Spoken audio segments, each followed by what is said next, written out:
kembali lagi di podcast Spendupan. Creativity is the only way to survive. Spendupan Pasti bisa, bisa, ikilore, yes. Pelajar Pancasila, Cerdas berkarakter. Nah, di podcast Spendupan kali ini, perkenalkan nama saya Almira Rahmamazia dari kelas 8E. Dan hari ini kita kedatangan bintang tamu spesial yaitu Kak Raka. Nah, sebelumnya mungkin ada sobat Spendupan yang masih belum kenal dengan Kak Raka. Kak Raka bisa perkenalan diri terlebih dahulu. Baik, halo teman-teman semuanya, perkenalkan saya Raka. Saya berasal dari SMP Negeri 1 Surabaya. Nah, di podcast yang sebelumnya kita sudah berbincang-bincang dengan Kak Raka dan juga Kak Reiki seputar Orpes. Tapi untuk kali ini ada yang berbeda ya Kak, karena kita akan membahas topik tentang cerita Kak Raka selama mengikuti pertukaran pelajar. Nah, boleh diceritain nggak Kak, awal Kak Raka tahu adanya program pertukaran pelajar itu gimana sih? Jadi awalnya aku dapat info dari grup kelas.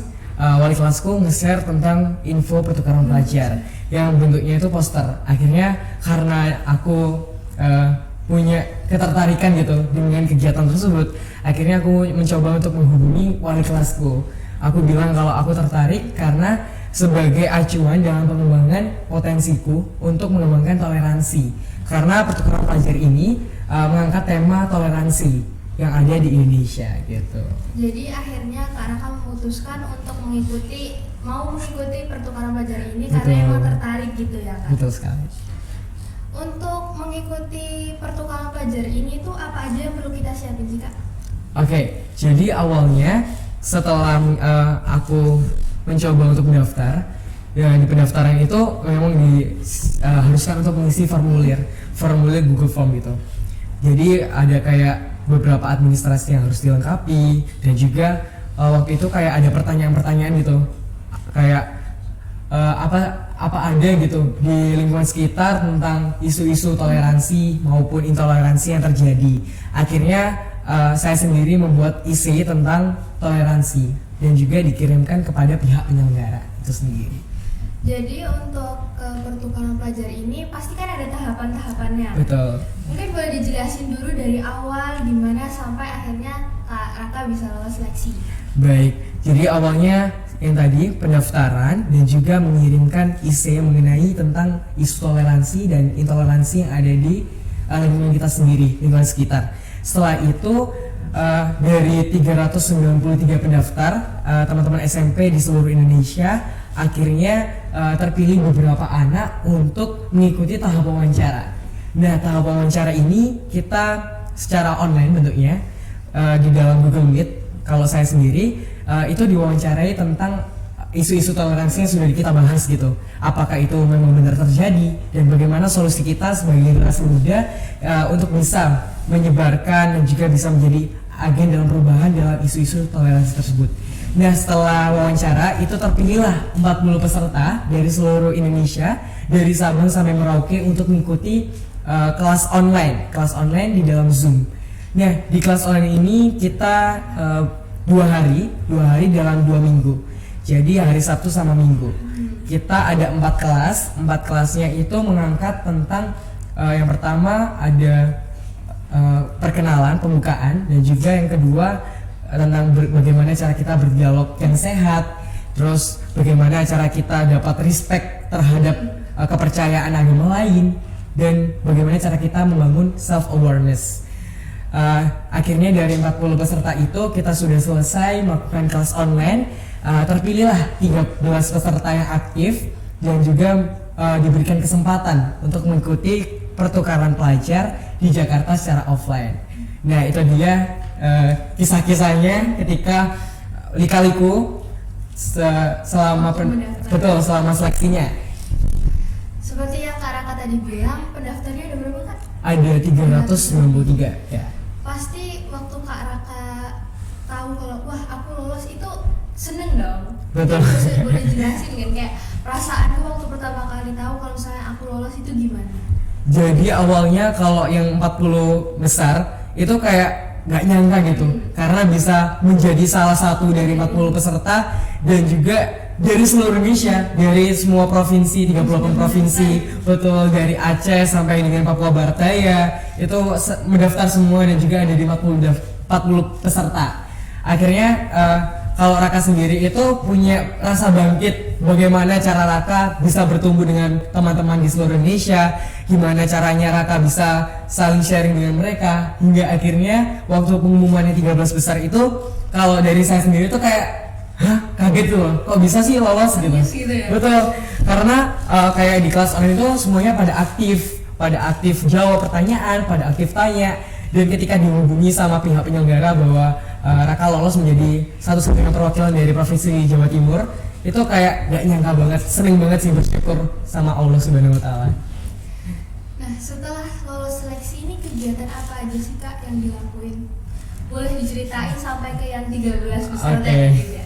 Jadi ketika seleksi, ya setelah seleksi ya, waktu 40 peserta itu, kelas online sudah dijelaskan tadi, mengikuti beberapa kelas, 4 kelas, dan juga mendapatkan materi dari pemateri-pemateri hebat yang udah terkenal banget gitu, udah terkenal dari nasional tingkatnya gitu.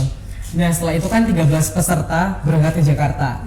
Nah kalau 13 peserta ini jujur bersyukur banget karena bisa kayak dibiaya penuh sama penyelenggara, sama pihak penyelenggara. Jadi kita nggak perlu. Betul sekali, jadi 100% itu dibiayai penuh, kayak bersyukur banget. Kayak naik pesawatnya PP juga dibayari, terus kegiatan di sana selama 18 hari, kita juga tinggal bersama keluarga asuh. Jadi kita punya keluarga asuh yang memiliki latar belakang berbeda dengan kita. Misal kalau Raka sendiri itu punya keluarga asuh tinggal di Tangerang, beragama Kristen Protestan dan juga memiliki suku Batak. Akhirnya Raka sendiri yang suku Jawa bisa belajar tentang suku Batak gitu. Nah di sana kita mendapatkan 3 kelas 3 hari, yaitu membahas mengenai 12 nilai perdamaian. Karena pertukaran pelajar ini mengangkat isu tentang toleransi, sehingga kita harus bisa mengetahui apa sih 12 nilai perdamaian gitu. Terus selanjutnya kita berkunjung ke Taman Mini Indonesia, yang dimana ada pura dan juga ada kelenteng yang kita kunjungi di situ. Akhirnya kita bisa belajar bagaimana sih cara umat Hindu, umat Hindu beribadah, bagaimana teman-teman yang ada di Konghucu bisa beribadah, dan kita akhirnya bisa saling menghormati, menghargai satu sama lain gitu. Bisa paham gitu. Betul, kita juga bisa bertukar pendapat, bertukar ide dengan teman-teman dengan sangat respectful, dan akhirnya itu bisa menjadi gambaran kita bisa berteman dengan seluruh teman-teman di Indonesia. Nah, setelah kita melakukan kegiatan di Taman Mini, itu kita juga berkunjung di beberapa perusahaan yang ada di Jakarta. Beberapa perusahaan itu seperti kayak motor listrik Alfa, terus juga ada Indica Energy, terus ada juga perusahaan PwC, kayak perusahaan-perusahaan yang memang sangat besar gitu. Jujur aku sendiri bersyukur karena sampai bisa ketemu dengan CEO dari perusahaan tersebut. Akhirnya kita kayak pandangan kita awalnya CEO itu kayak orang penting dan nggak bisa diajak ngobrol sama kita dan kayak sibuk banget. Tapi di situ kita bisa merubah statement bahwasanya CEO itu adalah orang-orang yang asik. Ketika kita ajak ngobrol, ajak diskusi, bertukar pendapat gitu. Jadi nggak sekaku itu ya. Betul sekali ya. Dan juga kaget gitu, ternyata mereka juga bisa mengetahui gimana sih cara ngobrol dengan anak-anak remaja gitu. Bagaimana cara memahami kita yang masih bocil-bocil gitu ngomongnya dengan CEO. Nah selanjutnya kita juga berkunjung ke IDN Times, media yang ada di Indonesia. Kita belajar bagaimana kita menjadi seorang penulis yang hebat, gimana caranya kita bisa saring sebelum sharing suatu berita yang hoax atau berita yang lainnya, sehingga kita bisa menerima berita tersebut. Selanjutnya kalau yang paling berkesan menurutku itu adalah berkunjung ke kantor PwC, karena di sana kita bertemu dengan banyak sekali manajer dari 4 bidang PwC dan juga tertarik gitu bahwasanya nggak hanya dunia akuntansi dan juga manajemen yang bisa masuk ke kantor PwC. Seperti ada sarjana psikologi yang bisa menjadi konsultan di dalam PwC, itu kayak menjadi semangat spirit buat kita sendiri bahwa semua bidang itu bisa diterima oleh PWC gitu. Setelah mengikuti pertukaran pelajar ini nggak mungkin dong kayak Kak Raka nggak ngerasain perubahan di diri Kak Raka. Mungkin ada manfaat dari pertukaran pelajar ini bagi Kak Raka itu gimana? Kalau dari Raka sendiri ya, akhirnya bisa merubah statement kalau yang awalnya kita sering dengar mungkin ya di TikTok atau di media sosial lainnya kayak orang Batak itu galak-galak, keras-keras kalau ngomong gitu. Tapi Raka sendiri merasakan sebagai orang Jawa yang tinggal di dalam keluarga Batak itu kayak keluarga Batak itu kalau dilihat emang kayak keras gitu. Tapi ternyata hatinya itu Hello Kitty. Jadi kita itu Tidak sesuai tampang. betul. Jadi mereka itu kayak perhatian, baik banget sama kita, diterima sebagai keluarganya gitu. Kalau dari Raka sendiri akhirnya bisa berubah statement. Oh enggak kok, enggak kayak gitu orang Batak. Orang Batak itu hatinya tuh baik banget. Terus juga Raka bisa menghargai dan juga menghormati bagaimana cara mereka ngomong, bagaimana cara mereka bisa menyampaikan pendapatnya. Akhirnya Raka sendiri itu bisa juga menerapkan itu di dalam dunia Raka, mengimplementasikan dalam kehidupan sehari-hari di dalam masyarakat sekitar. Seperti bagaimana cara kita menghormati, menghargai kebudayaan orang lain, menghargai suku, agama, ras, dan kepercayaan orang lain gitu. Kan tadi Kak Raka udah sempat cerita kegiatan apa aja waktu pertukaran pelajar di Jakarta tadi ya Pak. Kira-kira setelah pulang dari Jakarta, ilmu apa aja sih Kak yang Kak Raka bawa gitu? Baik, jadi teman-teman Spendupan, waktu kemarin di Jakarta Raka sempat mendapatkan materi mengenai 12 nilai perdamaian. Salah satunya yang paling berkesan adalah bagaimana cara kita dapat mengenali diri kita sendiri, bagaimana cara kita bangga dengan diri kita sendiri. Akhirnya kita mendapatkan ilmu bahwasanya kita semua adalah suatu insan yang memang memiliki potensi minat bakat yang sudah diberikan kepada oleh Maha Kuasa gitu. Dan cara kita sendiri adalah bagaimana untuk bisa mengembangkan potensi minat bakat tersebut. Dan kita nggak boleh kayak insecure aja gitu. Kita harus bangga dengan potensi kita gitu. Betul. Kita harus bangga, kita harus usaha, kita harus bisa menyeimbangkan seluruh kegiatan kita. Kita harus bisa belajar mengenali diri sendiri. Kita tuh seperti apa sih? Kita tuh passionnya bagaimana? Dan juga kita harus bisa mencintai diri sendiri. Turunin ego, terus kita harus bisa menjadi diri sendiri tanpa ikut-ikutan FOMO seperti orang lain. Kita sering banget kan anak-anak sekarang itu kalau ikut ya ekstrakurikuler itu ikut-ikutan teman sebelahnya mau ikut tari tradisional, terus kita kayak aduh nanti kalau kita join drum band kita gak punya teman, kita ikut-ikutan padahal passion kita di drum band. Dan itu malah jadi paksaan buat kita bisa menyukai suatu bidang yang memang kita tidak tekuni gitu. Akhirnya menjadi apa ya, kalau dibilang gagal enggak, tapi akhirnya kita itu hilang arah gitu. Kan awalnya kita punya passionnya di drum band, tapi malah ikut tari tradisional, kan nggak nyambung sama passion kita. Padahal gitu. kalau misalnya kita ikut drum band, kita bisa lebih enjoy lagi. Betul banget, kita bisa mengembangkan potensi kita di dalam drum band, kita bisa lebih maju lagi gitu, tanpa harus mundur ke belakang gitu. Jadi kayak intinya diri kalian sendiri ya diri kalian sendiri. Betul, Jangan harus bangga. orang lain gitu ya. Betul.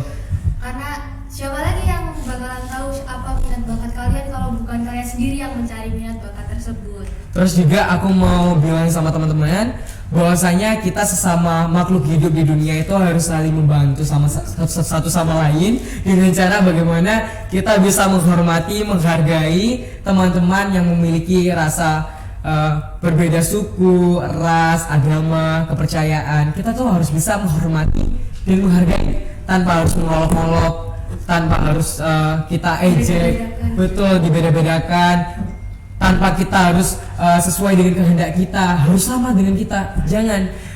Semua itu memiliki perbedaan, dan perbedaan itu adalah suatu kesetaraan yang bisa kita jaga.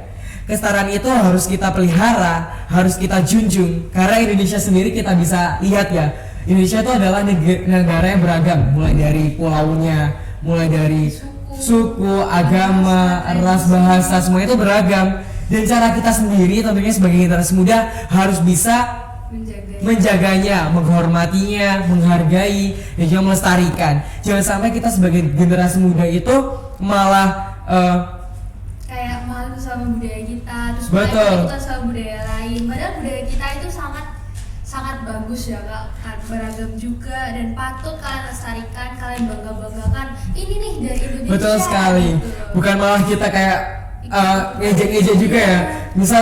Misal aku ini orang Papua dan kamu orang Jawa, akhirnya kita saling kayak olok-olokan yang paling benar itu yang mana sih gitu. Padahal semuanya benar gitu. Gak ada yang salah, gak ada yang benar. Betul. Semuanya ya sama gitu. Makanya itu adalah sebuah kesetaraan yang harus kita jaga. Jadi setelah pertukaran pelajar, ilmu yang Kak Raka bawa ini sangat beragam dan sangat berat ya sepertinya pelajarannya. Betul, karena harus bisa menjadi agenda perubahan untuk teman-teman semuanya. Kita harus bisa menjunjung tinggi toleransi keberagaman yang ada di sekitar kita gitu. Setelah mengikuti pertukaran pelajar Sabang Merauke ini, menurut Kak Raka worth it nggak sih untuk dicoba, untuk kita wah aku supaya buat pengalaman aku mau ikut pertukaran pelajar, atau kayak nggak usah deh, nggak apa-apa, aku bisa ambil pengalaman dari yang lainnya gitu. Kalau menurutku sih worth it banget sih, karena pikiran orang-orang itu biasanya anak SMP kok ada pertukaran pelajar gitu ya. Biasanya kan kayak SMA, terus juga pertukaran pelajar mahasiswa, dan pikiran orang-orang lain biasanya pertukaran pelajar itu hanya ke luar negeri. Padahal bisa dicoba di dalam negeri dengan cara kita mengikuti pertukaran pelajar antar daerah, betul, antar daerah yang bersifat nasional. Jadi akhirnya kita bisa sharing dengan satu sama lain, teman-teman dari seluruh daerah, mulai dari Aceh sampai juga Papua. Kita bisa bertukar informasi, berbagi kisah. Betul, bertukar ide, saling menghormati, menghargai. Jadi buat teman-teman semuanya jangan lupa untuk mencoba mengikuti pertukaran pelajar Sabang Merauke tahun 2025 karena worth it banget. Nah berarti pengalamannya selain pengalaman yang berharga, ilmu berharga, kayaknya semuanya berharga ya. Betul banget, berharga semuanya. Berarti ada dong kesan-pesan selama mengikuti pertukaran pelajar Sabang Merauke ini. Mungkin boleh dijelasin, diceritain gitu. Kalau kesannya sih sangat bahagia, sangat bersyukur karena bisa menjadi satu-satunya perwakilan dari Provinsi Jawa Timur membawa nama sekolah, membawa nama provinsi, dan di Jakarta kita bisa membanggakan provinsi kita. Akhirnya kita bisa berkumpul dengan orang-orang hebat di seluruh Indonesia ini, menjadi satu, bertukar ide, bertukar pendapat, dan kita juga diberikan kebebasan untuk mengutarakan pendapat kita tanpa harus kita malu-malu, tanpa harus kita takut menyampaikan pendapat. Kita tuh diberikan kebebasan sehingga kita menjadi orang yang berani untuk menyampaikan gagasan kita karena kita diberikan ruang untuk bersama itu. Dan kalau pesan untuk teman-teman semuanya, ayo kita semuanya bangkit merawat toleransi. Karena Indonesia sendiri adalah negara yang beragam dan kita harus bisa menjaga keberagaman tersebut. Jadilah generasi muda yang menyongsong Indonesia Emas 2045. Itu saja. Karena keberagaman yang ada di Indonesia tuh bukanlah suatu aib gitu ya kan? Betul. Karena itu sebenarnya adalah emas guys. Suatu kebanggaan. Iya, suatu kebanggaan bagi Indonesia ini sendiri. Baik, terima kasih untuk Kak Raka atas. Aku boleh punya satu jargon nggak? Karena kan boleh. tadi kan udah ada jargon yang Spendupan nih. Ada tambahan satu nih buat teman-teman semakin merawat toleransi. Boleh. Jadi kalau nanti bilang apa ya? Generasi muda sukses merawat toleransi gitu. Gimana? Generasi muda sukses merawat toleransi. Oke? Oke. Langsung? Oke. 1, 2, 3. Generasi muda sukses merawat toleransi. Oke, terima kasih. Jawabannya sangat menginspirasi ya. Waduh, alhamdulillah. Ini saya ulang ya. Oke. Baik, terima kasih Kak Raka atas kisahnya dan ceritanya. Semoga bisa menginspirasi siapapun yang menonton video ini, dan untuk saya sendiri karena suatu kebanggaan bisa bercerita dan duduk bersama dengan Kak Raka. Terima kasih kembali. Karena ini mungkin pertama kali di hidup saya bisa bertemu teman, bukan teman sih sebenarnya, kakak kelas atau kayak. Tapi kita temennya Besti ya, Besti. Maksudnya di kalangan SMP gitu yang sekeren Kak Raka, patut diacungi jempol dan mungkin akan masuk ke jajaran orang yang akan saya jadikan inspirasi juga. Amin. Terima kasih atas waktunya dan juga kunjungannya untuk memberikan ceritanya di podcast Pendupan. Oke, karena tadi sudah ada jargonnya, sekarang kita tutup dengan jargon lagi. Jangan sampai muak dengan jargon itu ya, guys. Oke, sekali lagi, Spendupan pasti bisa. Pasti bisa. Ikilere, yes. Belajar Pancasila, Cerdas. berkarakter. Sampai jumpa lagi. Sampai jumpa.